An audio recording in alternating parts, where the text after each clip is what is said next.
पूरा middle east आज की डेट में जल रहा है। ईरान इजराइल का वॉर पीक पे है, लगभग 11-12 दिन ऑलरेडी हो चुके हैं यूएस के इंटरवेंशन के बाद। और पूरा मिडिल ईस्ट स्पेशली दुबई हो गया, कतर हो गया आपका, और जो आसपास के मिडिल ईस्ट के जो नेशंस हैं वो कहीं ना कहीं डायरेक्टली इनडायरेक्टली इम्पैक्ट हो रहे हैं। और बहुत सारे रियल एस्टेट इन्वेस्टर्स और एंड यूजर्स के माइंड में भी बहुत सारे क्वेश्चंस है, सवाल हैं, स्पेशली जो दुबई में जिन्होंने इन्वेस्ट करा हुआ है, या इवन बहुत सारे एनआरआईज हैं, ठीक है। और कहीं ना कहीं डायरेक्टली इनडायरेक्टली जो सारी चीजें हो रही है तो उसका रियल एस्टेट पे, पूरे इंडियन रियल एस्टेट पे भी कहीं ना कहीं इम्पैक्ट है, और डायरेक्टली इनडायरेक्टली और short term, medium term, long term, तीनों टाइप के इम्पैक्ट मैं आपके साथ डिस्कस करूंगा इस वीडियो के अंदर। सो मेक श्योर इस वीडियो को आप बिल्कुल लास्ट तक देखना, और अगर आप चैनल पर बिल्कुल पहली बार आए, फर्स्ट टाइम है, तो चैनल को आप इमीडिएटली सब्सक्राइब कर दीजिए, बेल आइकन हिट कर दीजिए, तभी आपको इस टाइप के वीडियोस के फ्यूचर में नोटिफिकेशंस मिलते रहेंगे। तो देखिए, वॉर एस्केलेट होता जा रहा है, तो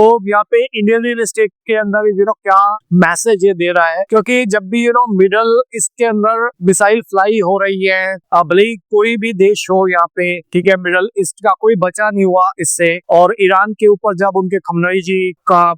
मार दिया गया बाय इजराइल फोर्सेस, तो उसके बाद डेफिनेटली कहीं ना कहीं उन्होंने रिटेलिएट करा और पूरे मिडल ईस्ट को इस आग की चपेट में ले लिया है। और जिसके वजह से जो बहुत एक स्टेबल एरिया था वो कहीं ना कहीं आज की डेट में जल रहा है। ऑलराइट, और यहाँ पे ये मान के चलिए, जिन लोगों का रियल एस्टेट पोर्टफोलियो के अंदर इन्वेस्टमेंट था दुबई के अंदर, ठीक है, तो जो कि एक बहुत ही सेफ जगह मानी जाती थी पूरे वर्ल्ड के अंदर, वो लोगों का एक जो कॉन्फिडेंस है वो कहीं ना कहीं शेक हुआ है, बिलीव इट और नॉट। उसका थोड़ा शॉर्ट टर्म, मीडियम टर्म में डेफिनेटली फर्क रहेगा, हो सकता है लॉन्ग टर्म के अंदर वो फर्क ना रहे, मार्केट रिबाउंड हो जाए। बट अभी की टाइम पे अगर मैं बात करता हूँ तो कहीं ना कहीं जो एक डैमेज था वो डन ऑलरेडी हो चुका है। और यूएसए ने, इजराइल ने इतना ज्यादा शायद एक्सपेक्ट नहीं करा था, उनको लगा था कि 2-3 दिन में निपटा देंगे, जस्ट लाइक वेनेजुएला है ये, ठीक है। तो बट ये वेनेजुएला नहीं था, इन्होंने 30-40 साल प्रिपरेशन करी थी पूरे युद्ध की। बिकॉज ऑफ दैट ये सारा कंफ्लिक्ट हो रहा है। और इसका ईरान इजराइल यूएसए के वॉर का किस तरीके से पूरे ग्लोबल मैप पे किस तरीके से कैपिटल फ्लो का मूवमेंट है, इंडिया का स्पेसिफिकली इंडियन रियल एस्टेट के अंदर किस तरीके से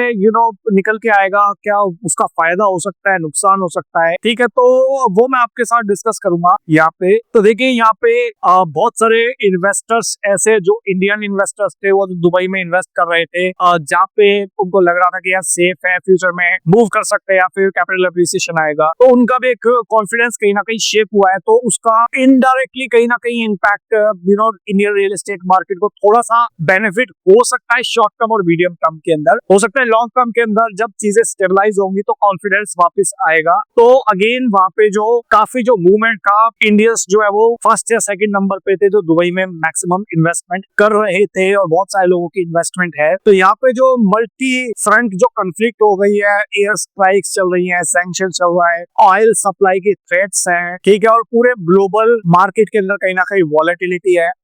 ऑयल प्राइस जो है स्पाइक हो रहा है, ग्लोबल इन्वेस्टर्स जो नर्वस है, कैपिटल जो है फास्ट मूव कर रहा है मिडिल ईस्ट से, particularly दुबई से, ठीक है, which was the darling of global real estate investors, currently is now in a risk zone। तो दुबई राइट नाउ, और मेरे को लगता है शॉर्ट टू मीडियम टर्म के अंदर तो लोगों के अंदर एक डर बैठ गया है, और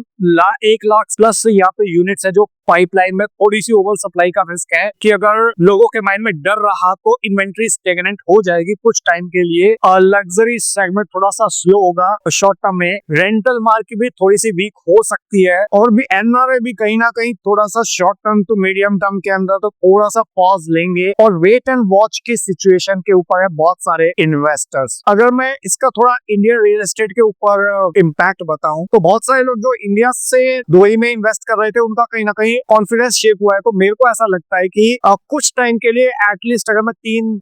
वेव बताऊंगा मैं आपको, तो उसके अंदर शॉर्ट टर्म के अंदर तो कहीं ना कहीं जो लोग भी इन्वेस्टमेंट कर रहे थे उन्होंने अपना डिसीजन बिल्कुल ऑल्ट कर दिया है, और वो कहीं ना कहीं back to India real estate के अंदर है, क्योंकि यहाँ पे स्टेबल डेमोक्रेटिक गवर्नेंस है, डोमेस्टिक डिमांड के अंदर रॉक सॉलिड हमारी 1.2+ बिलियन की पॉपुलेशन है, ठीक है, और एनआरआई भी बहुत सारे रीड आउट कर रहे हैं इंडिया के अंदर, ठीक है, और यहाँ पे जो लग्जरी है वो लिमिटेड है टॉप सिटीज की अगर मैं बात करता हूँ तो, ठीक है, और हमारी जो इकोनॉमी है जो ग्रो कर रही है उसके अकॉर्डिंग बहुत सारे लोगों का आज की डेट में कॉन्फिडेंस है। बट इसका मतलब ये नहीं है कि इंडियन रियल एस्टेट या फिर ओवरऑल इंडियन रियल एस्टेट इस मिडल ईस्ट वॉर से बिल्कुल भी अनछूता रहेगा, इसके ऊपर भी थोड़ा इम्पैक्ट पड़ेगा, और वो क्या इम्पैक्ट पड़ेगा वो मैं आपके साथ शेयर करूंगा। तो मैं आपको इस पूरे सिनेरियो को तीन थोड़ा वेव के अंदर समझाता हूँ। तो देखिए, फर्स्ट वेव का अगर मैं बात करता हूँ एक शॉर्ट टर्म मेजर के अंदर, बिल्कुल जो इमीडिएट 0 to 6 मंथ्स के अंदर जो इम्पैक्ट बिल्कुल आप इमीडिएटली देखेंगे, तो वो है आपका ग्लोबल कैपिटल जो है वो थोड़ा पॉज हो गया है, बट ब्रीफली, और स्मार्ट मनी जो होती है वो कहीं ना कहीं डिसअपियर नहीं होती, वो एक रिलोकेट्स, ठीक है, तो कहीं ना कहीं जो वहां पैसा जा रहा था वो कहीं ना कहीं रिलोकेट होगा, उसको इंडिया में हो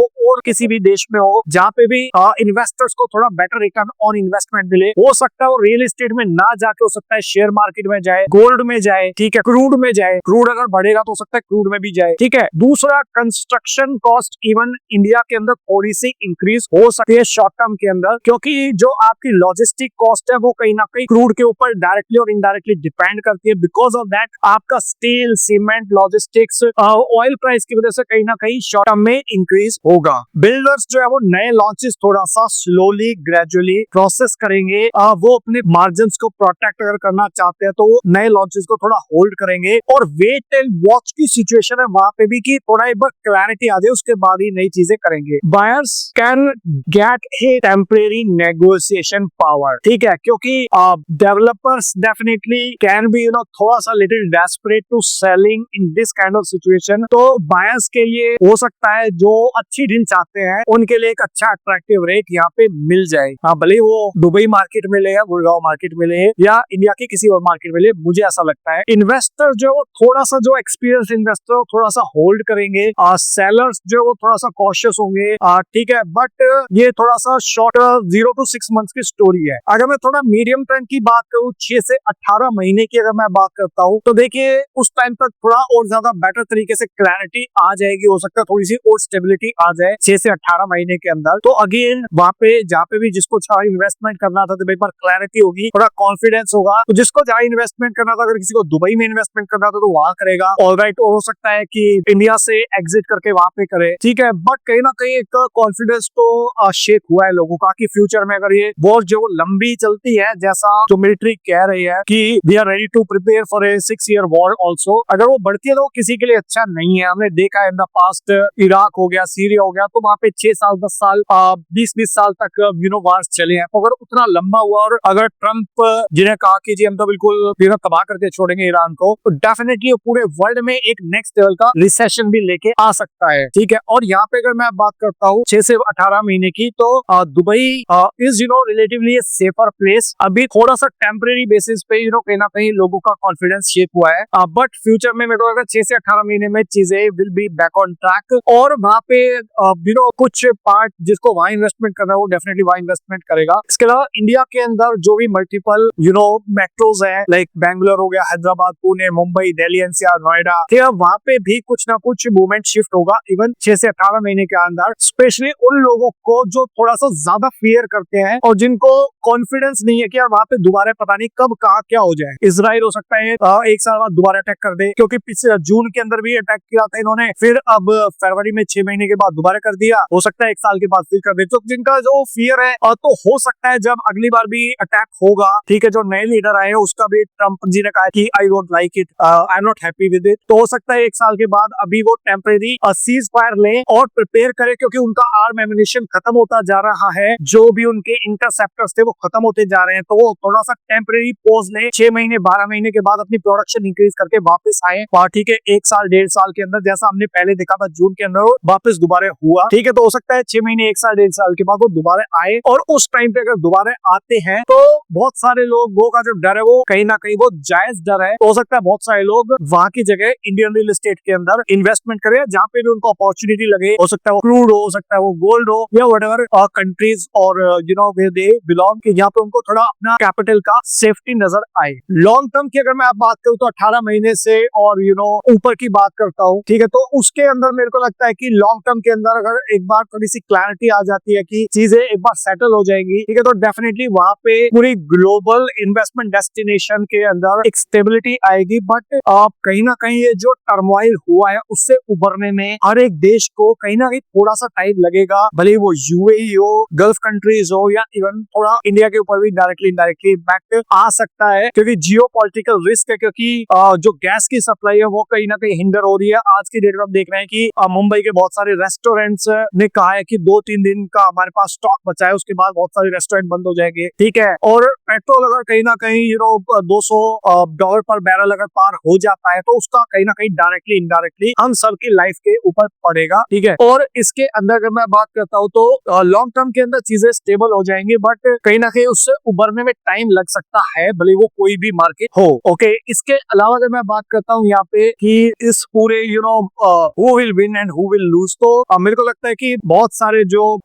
विनर तो मेरे को लगता है कोई नहीं होगा शायद, क्योंकि हर एक कंट्री के ऊपर जो भी इन्वॉल्व है डायरेक्टली उनका भी बहुत सारा लॉस हो रहा है, और कहीं ना कहीं इनडायरेक्टली जो कंट्रीज इसके अंदर इन्वॉल्व नहीं है उनका भी लॉस हो रहा है। विनर मेरे को लगता है यहाँ पे कोई नहीं रहेगा। At the end of the day common man that is who is going to suffer most out of this chaos that has been spread across। यहाँ पे हिडन रिस्क है, वो हो सकता है कि ग्लोबल रिसेशन का ये आगाज हो सकता है, ठीक है, अगर ये जो वॉर है अगर लंबा चला तो। पर मेरे को ऐसा लगता है कि कहीं ना कहीं ये मैक्सिमम हफ्ते 10 दिन 15 दिन के अंदर चीजें कहीं ना कहीं स्टेबलाइज हो जाएगी, क्योंकि रीजन क्या है कि यूएसए का भी इंटरसेप्टर्स खत्म हो रहे हैं, ठीक है, और इनके पास काफी अच्छा स्टॉक है ईरान के पास, एंड ऑलरेडी बहुत सारी कैजुअलिटीज हो चुके हैं यूएसए के पॉइंट ऑफ व्यू से और इजराइल के स्पेशली पॉइंट ऑफ व्यू से, ठीक है। और मेरे को नहीं लगता कि इस टाइम पे world is prepare for a third world war. Okay, तो I hope and I pray कि ये जो है वो जल्दी ही चीजें स्टेबलाइज हो जाएं। तो यहाँ पे अगर आप इन्वेस्टर्स हो, बायर हो, सेलर हो, बिल्डर हो, तो आपको एग्जैक्टली क्या करना चाहिए। तो अगर आप इन्वेस्टर्स हो तो don't wait for the conflict to resolve, clarity is always priced, ठीक है। तो अगर आपको इन्वेस्टर्स हो, अगर आप थोड़ा सा अच्छा रेट मिल रहा है इस टर्मोइल की वजह से, तो यू नीड टू गेन। अगर आप थोड़ा सा रिस्क ले रहे हो तो कल को आपको कहीं ना कहीं एक्स्ट्रा रिटर्न भी मिल सकता है, ठीक है। कुछ लोग हो सकता है दुबई से इंडिया जिनको ज्यादा सेफ लगता है वो यहाँ पे भी मूव कर सकते हैं, भले ही कोई भी मेट्रो हो, बैंगलोर, हैदराबाद, पुणे, दिल्ली एनसीआर, गुड़गांव, नोएडा, ठीक है, वहां मूव कर सकते हो, क्योंकि शॉर्ट टर्म मीडियम टर्म में थोड़ा सा एक रिस्क तो फैक्टर है कि 1 साल के बाद हो सकता है दोबारा वॉर किसी ना किसी तरीके से स्टार्ट हो। We don't hope but it may be, ठीक है। नेक्स्ट अगर मैं बात करता हूँ बायर्स की, तो अगर आप स्पेशली एंड यूजर्स हो तो आपके डिसीजन पे बहुत ज्यादा फर्क नहीं पड़ना चाहिए, ठीक है। बट अगर आप बिल्डर हो या फिर आप अगर सेलर हो तो डेफिनेटली आपको थोड़ा प्रिकॉशन लेना है कि पहले एक बार क्लैरिटी आ जाए, उसके बाद ही आप अपने नए लॉन्चेस प्रेडिक्ट करो, ठीक है। So I hope I have tried to give you my little analysis about this Iran Israel USA war, ठीक है। So thank you so much for watching till here. I hope आपको video अच्छा लगा होगा, और अगर अच्छा लगा तो प्लीज इसको लाइक कर दीजिए, ज्यादा अच्छा लगा हो तो इसको शेयर कर दीजिए अपने फ्रेंड्स, रिलेटिव्स, कलीग्स के साथ। और चैनल पे अगर पहली बार आया, फर्स्ट टाइम आया, तो चैनल को आप कीजिए सब्सक्राइब कर दीजिए, बेल आइकन हिट कर दीजिए, तभी आपको इस टाइप के वीडियोस के फ्यूचर में नोटिफिकेशंस मिलते रहेंगे। तो मिलता हूँ भी आपको नेक्स्ट वीडियो के अंदर, तब तक के लिए बाय बाय, टेक केयर।